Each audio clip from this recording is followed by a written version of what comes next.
La parole est à Monsieur Olivier Dassault. Merci, Monsieur le Président. Ma question s'adresse à Madame la ministre du Travail. Du haut de ses 20 ans, les 35 heures sont devenues un des symboles de la France. Moins glorieux que la Tour Eiffel, l'invention du cinéma, du TGV ou de la carte à puce. Personne ne nous jalouse, personne ne nous copie. Sur le papier, elle permettrait de partager le travail sans toucher à la compétitivité et de lutter contre le chômage. Mathématiques. Or, la vie n'est pas une simple équation, ni un gâteau à partager. Dans la réalité, 20 ans après, le pouvoir d'achat s'est-il amélioré? Non. La compétitivité a-t-elle explosé? Non. Le chômage a-t-il chuté? Non. Le marché du travail est encore plus dur et plus injuste, pas depuis 20 ans. Les jeunes ont du mal à y rentrer. Vous me direz, ça aurait pu être pire, à force d'assouplissement, de contournement, de détricotage décidés par les gouvernements successifs. Les entreprises ont fini par s'adapter. Mais pour la fonction publique, l'histoire est plus triste. Elle souffre encore de cette désorganisation.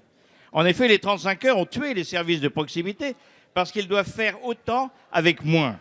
Elles ont créé de la précarité, de la complexité, des difficultés. Quand il y a beaucoup de malades, les hôpitaux travaillent plus sans plus d'effectifs. Quand il y a beaucoup de conflits, la justice travaille plus sans plus d'effectifs. Et comme il y a beaucoup de manifestations, surtout depuis 1 an et demi, les pompiers, les policiers, les gendarmes travaillent plus, y compris si leurs heures supplémentaires ne sont pas payées en totalité ni récupérées. Alors aujourd'hui, à l'heure de la révolution digitale, la question du rapport au travail se pose de nouveau dans toutes ses dimensions. Les Français sont courageux, valeureux, volontaires. Travailler plus pour gagner plus les ont déjà séduits. Alors, Madame la Ministre, que proposez-vous maintenant? Merci, Monsieur le député. La parole est à Madame Muriel Pénicaud, ministre du Travail. Mesdames, Messieurs les députés, Monsieur le Président, Monsieur le député Olivier Dassault. Alors, c'est vrai qu'à l'occasion des 20 ans, des 35 heures, sont beaucoup débattus les résultats réels des 35 heures. Il y a des analyses et des controverses sur ce sujet. Mais la vérité que j'aimerais partager avec vous, c'est que les 35 heures aujourd'hui ne sont plus un sujet de performance économique pour notre pays.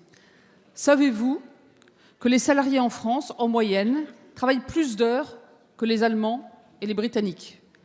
37,2 heures par semaine en France, contre 36,5 en Allemagne et 34,9 au Royaume-Uni.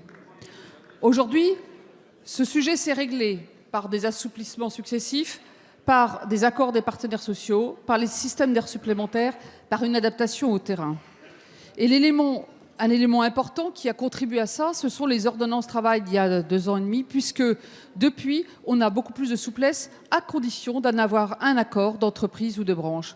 Ce que nous avons constaté avec Bruno Le Maire et avec Agnès Pannier-Runacher, très investis sur le sujet de l'attractivité, c'est qu'à Choose France, où tous les investisseurs que nous voyons, toutes les PME que nous voyons, très honnêtement, depuis 2 ans et demi, quasiment plus personne ne nous parle des 35 heures. Ça n'est plus le sujet d'aujourd'hui. Le sujet d'aujourd'hui, c'est un sujet du passé. Le sujet de demain, c'est quoi? C'est continuer sur la compétitivité, accélérer sur les compétences, être plus attractif. Grâce à ça, la France est devenue le premier pays d'attraction des investissements étrangers d'Europe. Pour la première fois, je crois qu'on est sur la bonne voie. Donc ne repartons pas à des débats du passé et leur poids idéologique. Allons pragmatiquement, directement vers l'avenir. Merci, Madame la ministre. Monsieur le député, quelques secondes. Oui, quelques secondes juste pour vous dire, Madame la ministre, que ce que vous m'avez dit est simplement un hommage aux ouvriers français qui travaillent très bien et certainement mieux que, effectivement, les Anglais ou les Allemands. Mais c'est quand même de la théorie. En théorie, tout se passe bien. Alors, je vous en supplie, écoutez, apprenez et agissez. Merci, Monsieur le député.